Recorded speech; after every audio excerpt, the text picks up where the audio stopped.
Praise lord. మీరందరూ బాగున్నారా? మరొక బుధవారం ఈ రీతిగా మిమ్మల్ని కలుసుకుంటానికి కృప చూపిన దేవునికి నిండు హృదయంతో వందనాలు తెలియజేస్తూ ఉన్నాను.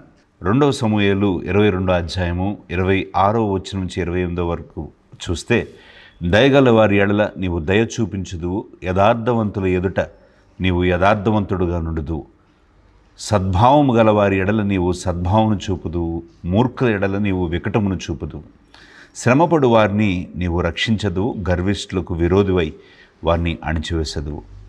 దేవుడు ఏమాత్రము భేదము లేనివాడు. మన క్రియలు వల్ల మన క్రియలకు ఫలితముగా దేవుడు ఆయన ప్రతిక్రియ చేసే దేవుడై ఉంటూ ఉన్నాడు.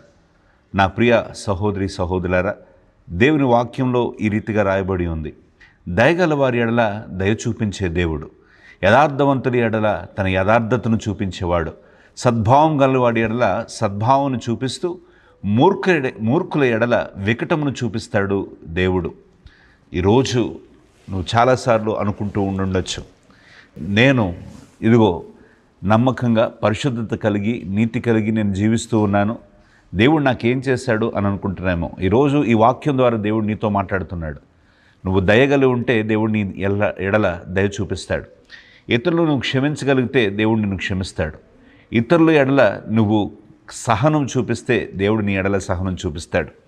అలాగే నీకు వ్యతిరేకంగా లేచిన ప్రతి మూర్ఖుల ఎడల దేవుడంట వికటమును చూపుతాడంట. శ్రమపడు వారిని నీవు రక్షించదువు, గర్విష్ఠులకు విరోధి అయి దేవుడు వాడిని అణిచివేయును అని వాక్యంలో రాయబడి ఉంది. అలాగే కీర్తనలో 113 అధ్యాయము 5-8 వచనాల్లో చూస్తే, ఉన్నతమందు ఆసీనుడై ఉన్న మన దేవుడైన యెహోవాను పోలి ఉన్నవాడెవడు అని వాక్యంలో రాయబడి ఉంది. ఆయన భూమి ఆకాశమును వంగి చూడనను గ్రహించుచున్నాడు.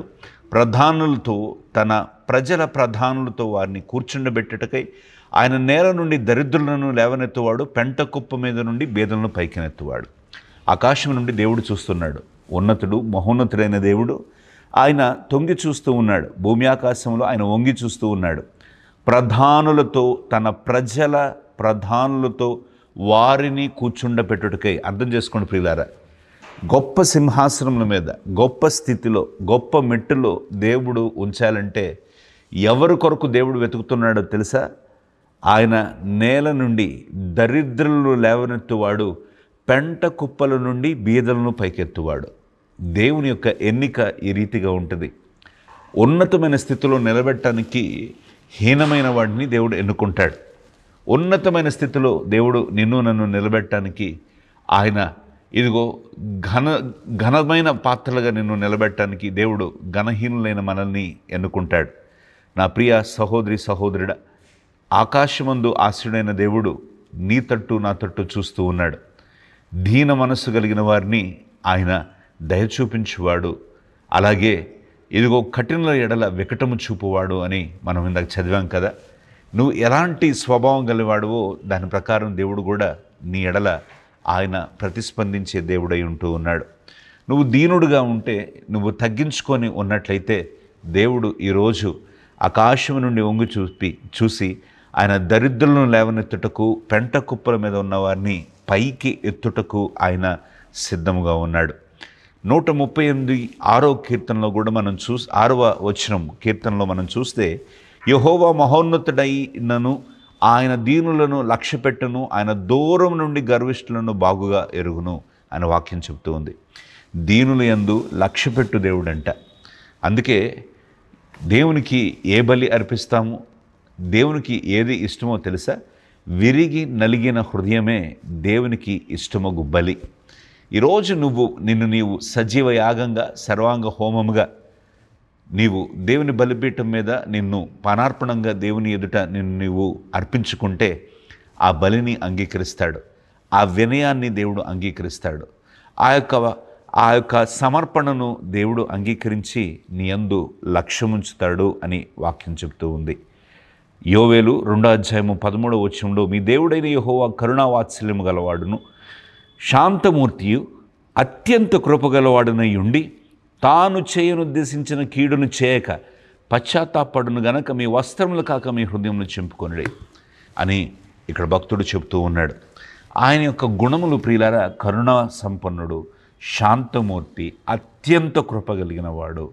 ఆయన చేయనుద్దేశించిన కీడును మాని పశ్చాత్తాపడకంట మన వస్త్రములు కాక హృదయములను చింపుకొనవలను. అంటే నువ్వు ఈరోజు పశ్చాత్తాపడితే దేవుడు నీ ఎడల జాలి చూపిస్తాడు, కృప చూపిస్తాడు. ఇప్పటి వరకు నువ్వు తెలిసి దేవునికి తప్పులు చేసావేమో, ఇప్పటి వరకు తెలిసి నువ్వు దేవునికి దోషుడుగా ఉంటూ ఉన్నావేమో. నీకు అది పాపమని తెలిసినప్పటికీ, అది తప్పని తెలిసినప్పటికీ నువ్వు పదే అనేక సార్లు ఆ యొక్క తప్పును ఈరోజు నువ్వు చేస్తూ ఉంటుంటే దేవుని వాక్యము ఈరోజు నిన్ను గద్దిస్తూ ఉంది. అలాంటి పరిస్థితుల నుంచి బయటికి రా, అలాంటి వేషధారం నుంచి బయటికి రా. ఎందుకంటే దేవుడు దీన మనసు కలిగిన వాడిని హెచ్చించేవాడు, దీన మనసు కలిగిన వాడిని ఆయన ఘనపరిచే దేవుడై ఉంటూ ఉన్నాడు. అందుకే దేవుడు ఎక్కడుంటాడు, ఆయన ఎక్కడ నివసిస్తాడు అని అంటే 1 కొరింథీ 3:16లో మీరు దేవుని ఆలయమై ఉన్నారు కనుక దేవుని ఆత్మ మీలో నివసించుచున్నాడని మీరు ఎరుగరా. దేవుడు ఇందాక మనం చూసాము, ఆకాశం నుండి తొంగి చూస్తూ ఉన్నాడు. బీదలను, పెంట కుప్పల మీద ఉన్నవారిని, లేకపోతే దీనులను ఆయన పైకి లేవనెత్తుటకు ఆయన సిద్ధపడుతూ ఉన్నాడు. అలాగూ దేవుని దగ్గర తగ్గించుకొని సమర్పించుకున్న వాళ్ళ ఎడల దేవుడు ఏం చేస్తాడంటే వారిలో ఆయన వసిస్తాడంట. వారిలో దేవుడు ఉంటాడంట, వారి జీవితాల్లో దేవుడు ఉంటాడు. 1 కొరింథీ 6:19 మీ దేహము దేవుని వలన మీకు అనుగ్రహింపబడి మీలో ఉన్న పరిశుద్ధాత్మకు ఆలయమై ఉన్నదని మీరు ఎరుగరా. మీరు మీ సొత్తు కాదు, మనము దేవుని ఆలయమై ఉన్నాం.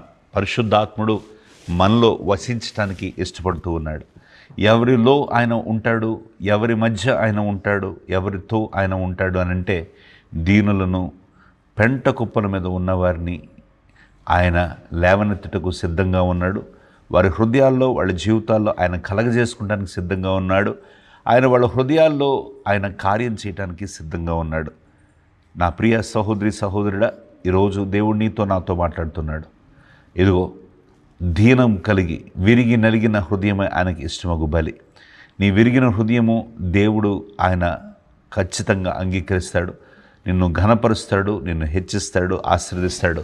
అంత మాత్రమే కాదు, దేవుడు నీ హృదయంలో వసిస్తాడు.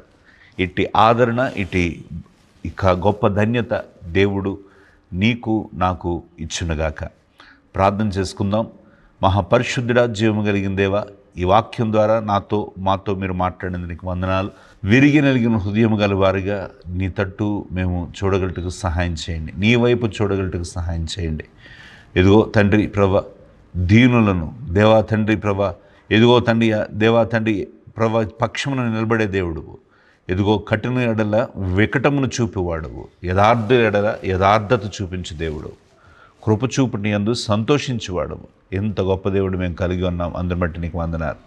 నీ బిడ్డలైన వారు ఎవరైతే ఈ వాక్యమును వింటూ ఉన్నారో వాళ్ళని ఆదరించండి, బలపరచండి. ఒకవేళ వాళ్ళు ఈరోజు కృంగిపోయి ఉన్నట్లయితే వాళ్ళని బలపరిచి, ఆస్వాదించి, క్షేమాభివృద్ధిని కలగచేసి వారి హృదయాల్లో మీరు వసించమని, మా హృదయాల్లో మీరు వసించి పరిశుద్ధాత్ముడుగా మాతో ఉండి మమ్మల్ని బలపరిచి ముందుకు నడిపించమని యేసు నామమున ప్రార్థిస్తున్నాం తండ్రి, ఆమేన్.